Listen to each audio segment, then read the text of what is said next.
பிரியமானவர்களே, ஆண்டவர் இன்றைக்கு நமக்கு ஒரு வாக்கு கொடுக்கிறார். இரக்கம் செய்.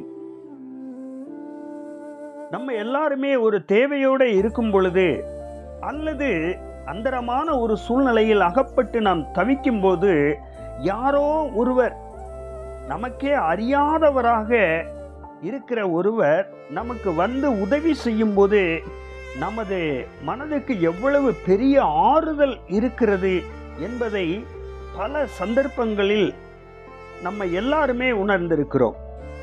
அவ்விதமாக ஒரு சந்தர்ப்பம் நமக்கு வரும்போது, அதாவது யாருக்காவது உதவும் ஒரு சந்தர்ப்பம் நமக்கு வரும் பொழுது அதை செய்ய பின் நிற்பதையும் தயங்குவதையும் உணர்ந்திருக்கிறோமா?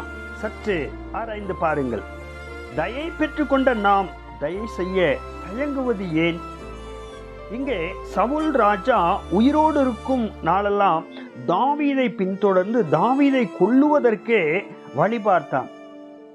இப்போது சவுலும் அவன் குமாரனாகி யோனத்தானும் இறந்து விட்டார்கள், மரித்து விட்டார்கள். அதனால் தாவீது சவுலின் இனத்தான் யாராவது உயிரோடு இருப்பாங்களா என்று விசாரித்து அவனுக்கு தயை செய்ய நினைக்கிறான். அப்பொழுதுதான் மேவிபோசேத் கண்டுபிடிக்கப்படுகிறான். அவனை ராஜா பந்தியில் அமர வைத்து தன்னோடு உணவு உண்ணும்படியாக வைத்து அக்கறையோடு கவனிப்பதை பார்க்கிறோம். இது மேவிபோசேத்துக்கு வியப்பை தந்தது. செத்த நாயை போல இருக்கிற என்னை நீர் நோக்கி பார்க்கிறது என்ன என்று அவன் உணர்வை வெளிப்படுத்தினான். பிரியமானவர்களே, தேவன் நம்மீது இரக்கம் பாராட்டினார். நாம் ஒன்றுக்கும் உதவாதவர்களாய் இருந்தபோது நம்மை பாவத்திலிருந்து மீட்கும் பொருட்டு தன் குமாரனை நமக்காய் தந்து நம்மீது தனக்குண்டான அன்பையும் இரக்கத்தையும் இயேசு காட்டினார். அந்த இரக்கத்தை பெற்ற நாம் எவ்வளவு இரக்கம் சுபாவம் உள்ளவர்களாய் இருக்கிறோம் என்பதை ஒரு கணம் சிந்தித்து பாருங்கள். ஆண்டவராகிய இயேசு இந்த உலகத்துல பாருங்க வந்து மனிதனாய் வாழ்ந்த போதும் கூட பல தடவைகளில் இரக்கமுள்ளவராய் இருந்தார், இரக்கமுள்ளவராய் செயல்பட்டார். வியாதியஸ்தர் மேல் இறங்கி அவர்களை குணமாக்கினார்.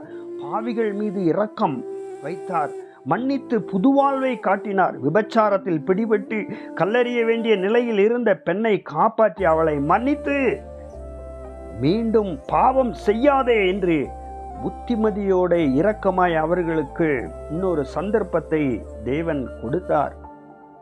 இரக்கமுள்ளவர் எல்லார் மேலும், குழந்தைகள் மேல, வாலிபர் மேல, பெரியோர் மேல, வியாதியஸ்தர்கள் மேல இரக்கம் காட்டினார். நாமும் எல்லார் மேலும் இரக்கம் காட்டுவோம். ஆமென்.